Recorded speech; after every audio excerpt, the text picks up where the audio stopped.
Class 12 का chemistry में हम लोग बहुत इंपॉर्टेंट टॉपिक स्टार्ट किए हुए थे, सॉल्यूशन चैप्टर का वेपर प्रेशर। और ये वेपर प्रेशर क्या होता है ये हम लोग पिछले क्लास में पढ़ लिए। वेपर प्रेशर क्या होता है, कैसे इसको मेजर करते हैं, इसके बारे में पिछले क्लास में बात हो चुका है। जो लोग नहीं देखे हैं पिछले क्लास का, इस वीडियो में लिंक डिस्क्रिप्शन में दिया रहेगा, आप जाकर वहाँ पर देख सकते हो वेपर प्रेशर एक्चुअल में क्या है। अभी सिर्फ आम भाषा में इसको समझिए, आम सीधे लैंग्वेज में, कि कोई भी सब्सटेंस अगर उड़ेगा, वेपर बनाएगा, तो जो प्रेशर लगा रहा है उसके प्रेशर को हम लोग कह दिए वेपर प्रेशर। तो अब एक लिक्विड सॉल्यूशन हमको बनाना है। वो लिक्विड सॉल्यूशन कैसे बना सकते हैं? लिक्विड में गैस मिक्स कर सकते हैं, लिक्विड में लिक्विड मिक्स कर सकते हैं, लिक्विड में सॉलिड मिक्स करके। लिक्विड में गैस मिक्स करके ये हम लोगों को वेपर प्रेशर में नहीं पढ़ना, ये सिलेबस में नहीं। लिक्विड में लिक्विड मिक्स करेंगे तो फिर वेपर प्रेशर पे क्या फर्क पड़ेगा ये पढ़ना है, जो पिछले क्लास में हम लोग पढ़े ना। लिक्विड में अगर सॉलिड मिक्स करेंगे तब क्या सॉल्यूशन का वेपर प्रेशर को फर्क पड़ेगा ये पढ़ना है। आज का यही टॉपिक है हम लोग। अब एक लिक्विड ले लिए, वो लिक्विड सॉल्वेंट है। क्यों लिक्विड सॉल्वेंट नहीं है? सॉलिड सॉल्वेंट क्यों नहीं लिए? क्योंकि आपको पहले ही हम बता चुके कि सॉल्यूशन लिक्विड स्टेट पर बेस्ड है, जो पूरे तरीके से लिक्विड का बिहेवियर हम लोगों को पढ़ना है। सॉल्यूशन तीन तरह का बेसिक सॉल्यूशन था स्टेट के बेसिस पे, solid solution, gases solution, liquid solution. Solid और गैस सॉल्यूशन नहीं पढ़ना है, लिक्विड सॉल्यूशन पढ़ना है। डिटेल जितना भी होगा सारा का सारा लिक्विड सॉल्यूशन पे ही बेस्ड होगा, सारा डिटेल उसी का पढ़ेंगे। लिक्विड सॉल्यूशन का मतलब हो गया कि फाइनल रिजल्टिंग स्टेट उसका लिक्विड है, साथ ही साथ सॉल्वेंट भी लिक्विड है, इसीलिए सॉल्वेंट लिक्विड ले लिए। अब जब लिक्विड सॉल्वेंट लिए तो उसका नेचर कैसा होता है? कोई भी लिक्विड कंपाउंड वोलेटाइल नेचर का, उड़ने का टेंडेंसी, उसकी उड़ने टेंडेंसी कैसे दिखा रहे हैं आपको डायरेक्शन एरो से, वो उड़ेगा और उड़ करके एक प्रेशर लगाएगा। उस प्रेशर का नाम रख दिए हम लोग P1। P is the vapour pressure, 1 for solvent, not for pure condition. Pure condition में है इसीलिए उसका P1 नॉट लिखे।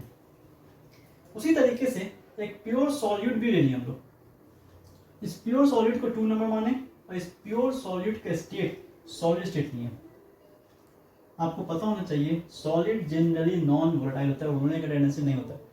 नमक 10 किलो ला के हम रख लिए नमक घर में, या चीनी ला के रख लिए, 10 दिन के बाद उसको देख रहे हैं, मान लीजिए यूज नहीं किए, 10 किलो से क्या वो 9 किलो हो जाएगा? ऐसा नहीं होता, उड़ेगा नहीं। उड़ने की टेंडेंसी उनके पास ना के बराबर है। तो जब ये उड़ेगा ही नहीं, मीन्स वेपर बनाएगा ही नहीं, तो फिर वेपर प्रेशर इनका 0 होगा। हाँ, ऐसा लिक्विड, ऐसा कोई सॉलिड जो उड़े, वो एक्सेप्शन है, कई सॉलिड है जो उड़ता है, जैसे Kapoor, naphthalene ball, ammonium chloride, ये सब उड़ जाता है। तो ये नॉन वोलेटाइल नेचर का, नहीं उड़ेगा, नहीं उड़ने के कारण इनका वेपर प्रेशर प्योर कंडीशन में 0 होगा। अब जब इन दोनों को हम मिला देंगे तो एक सॉल्यूशन बन जाएगा, 1+2 का मिक्सचर बन जाएगा। वहां पे 2 फेज होगा, एक लिक्विड फेज, एक गैसियस फेज। गैसेस तो बनेगा, लिक्विड मिक्सचर भी रहेगा, लेकिन जो गैस रहेगा वो प्योर फॉर्म में गैस होगा, क्योंकि इसमें जो कंपाउंड, जो एलिमेंट, जो चीज हम लोग लिए हैं सॉल्वेंट, सॉलिड, वो सॉल्यूट नॉन वोलेटाइल नेचर का है, नहीं उड़ना चाहेगा।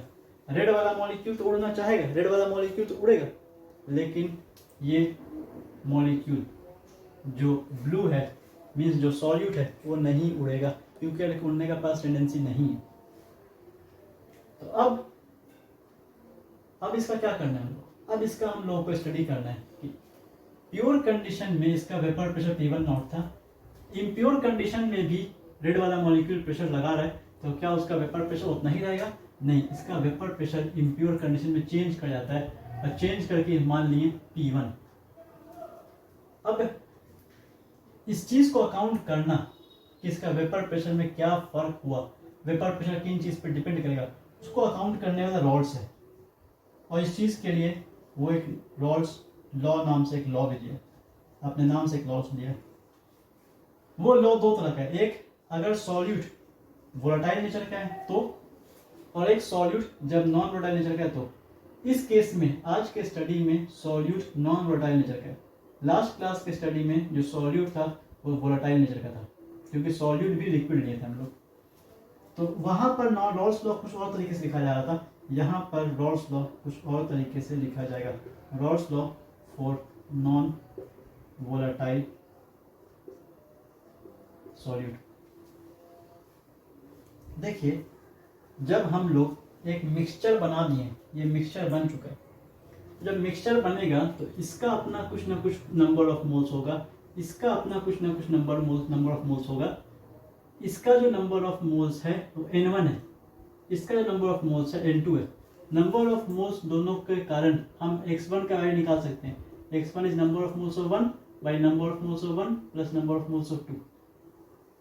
सेम x2 भी निकाल सकते हैं। x2 कैसे निकलेगा? Number of moles of 2 by number of moles of 1 plus number of moles of 2।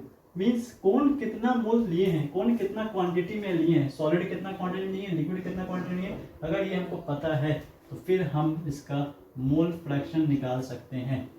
तो रेड का जो मोल फ्रैक्शन है, मोल फ्रैक्शन रिप्रेजेंट करते हैं x से। रेड वाले पार्टिकल को माने 1 नंबर तो इसको मान लिया x1, ब्लू वाले पार्टिकल माने 2 नंबर तो इसको मान लिया x2। तो इसका रेड का कंसंट्रेशन x1 है, ब्लू कंसंट्रेशन x2 है। हमको पता है कि दोनों का सम यहाँ पर 1 होता है हमेशा। बाइनरी सॉल्यूशन है, क्योंकि बाइनरी सॉल्यूशन ही पढ़ना है हम लोग को, 2 कंपोनेंट वाला सॉल्यूशन पढ़ना है, 2 कंपोनेंट मिला के मिक्सचर बना दिए। अब रॉल्स लॉ, रॉल्स क्या कह रहा था? रॉल्स का कहना था कि जो भी वोलेटाइल कंपोनेंट है जो सॉल्यूशन में उड़ेगा उनका वेपर प्रेशर डिपेंड करेगा उनके मोल फ्रैक्शन पे। यहाँ उड़ रहा है कौन? उड़ रहा है red particle, means red particle में वेपर प्रेशर कितना है? P1। डिपेंड करेगा किस पे? Mole fraction means x1। Equal करने के लिए जैसा पिछले क्लास में एक कांस्टेंट लगाए थे P1 नॉट, बस यहाँ भी कांस्टेंट लगा दिए P1 नॉट x1।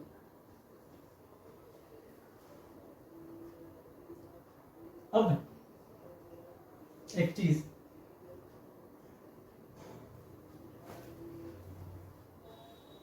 जब ये लिक्विड बन गया है तो इसका कुछ ना कुछ वेपर अगर हम लोग मान भी लेंगे तो पिछले क्लास के कॉन्सेप्ट के हिसाब से लास्ट क्लास में हम क्या लिखे थे? लास्ट क्लास में लिखे थे P2 प्रोपोर्शनल टू x2, जहां पे P2 बराबर होगा किसके?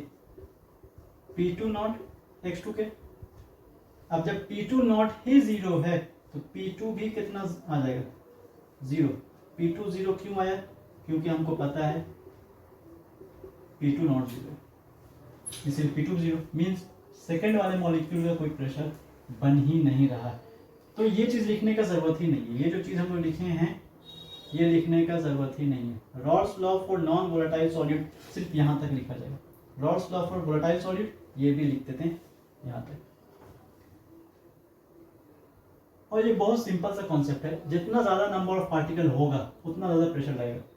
ज़्यादा नंबर ऑफ पार्टिकल मीन्स ज़्यादा मोल, ज़्यादा मोल्स मीन्स ज़्यादा मोल फ्रैक्शन, ज़्यादा मोल फ्रैक्शन मीन्स ज़्यादा प्रेशर, ज़्यादा प्रेशर लग जाएगा ज़्यादा मोल फ्रैक्शन से। और अगर हम यहाँ पर टोटल प्रेशर निकालना चाहें तो टोटल प्रेशर क्या था? P1 plus P2। किसके कॉन्सेप्ट के हिसाब से? डाल्टन्स लॉ के हिसाब से। According to Dalton's law of partial pressure,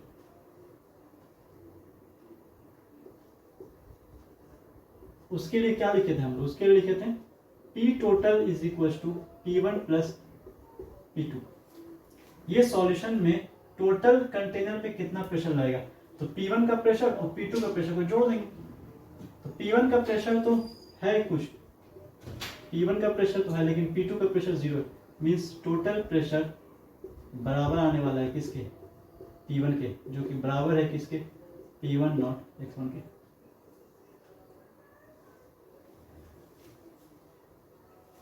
graph जो हम लोग बनाए थे 2 ऑरिजिन का, यहाँ ग्राफ 2 ऑरिजिन का नहीं बनेगा, एक ही ऑरिजिन का ग्राफ बनेगा।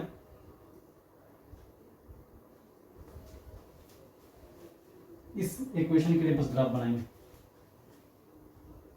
P1 is equal to P1 not x1, इसके लिए ग्राफ बना रहे।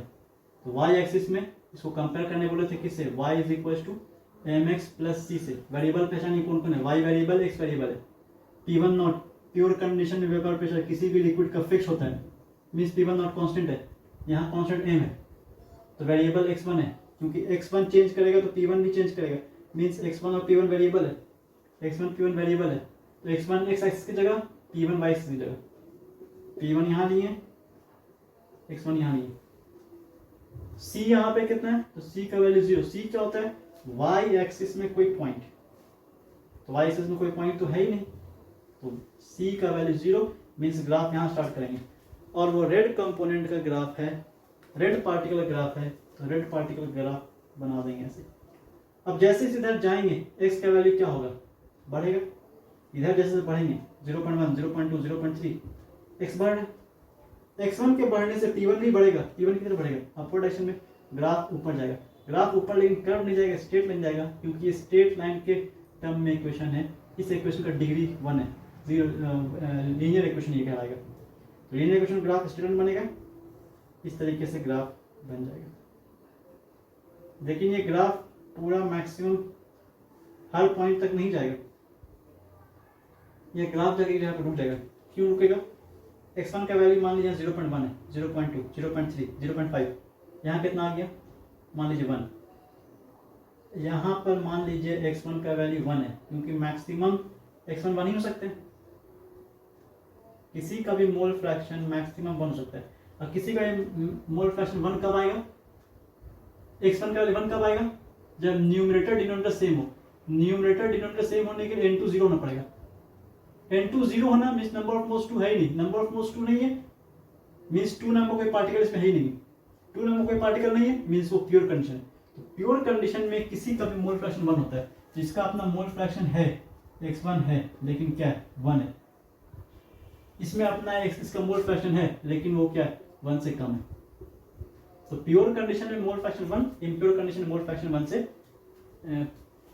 कम। और इसको इस तरीके से अगर हम बना दें, ग्राफ थोड़ा सा स्ट्रेट लाइन ले लीजिए,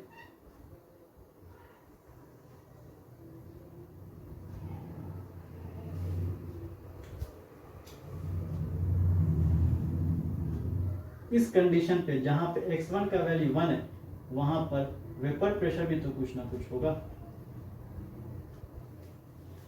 जब x1 1 रख देंगे तो वेपर प्रेशर किसके बराबर हो जाएगा, P1 किसके बराबर हो जाएगा, P1 नॉट के बराबर। इसका मतलब इस पॉइंट पर वेपर प्रेशर P1 नॉट के बराबर। इस तरीके से ग्राफ एक ही बनेगा। पिछले क्लास में ग्राफ हम लोग दो बनाए थे।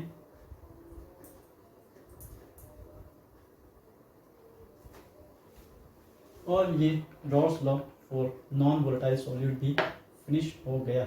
इस तरीके से हम लोग रॉल्स लॉ पूरी तरीके से फिनिश किए, और आज के लिए हम लोग यहीं पे क्लास ओवर करते हैं। नेक्स्ट क्लास नए टॉपिक के साथ आएंगे। लिक्विड सॉल्यूशन का ही बिहेवियर अलग अलग तरह का हो सकता है, आइडियल बिहेवियर भी शो कर सकता है, नॉन आइडियल बिहेवियर शो कर सकता है। उस चीज़ को हम लोग देखेंगे। इसमें आपको कोई चीज़ नहीं समझ में आया कमेंट सेक्शन में जरूर बताइए, और फर्दर कंटिन्यू स्टडी करना है आपको, चैनल सब्सक्राइब करके जुड़ रहिए। और क्लास को यहाँ पर ओवर करते हैं। नेक्स्ट क्लास नए टॉपिक के साथ।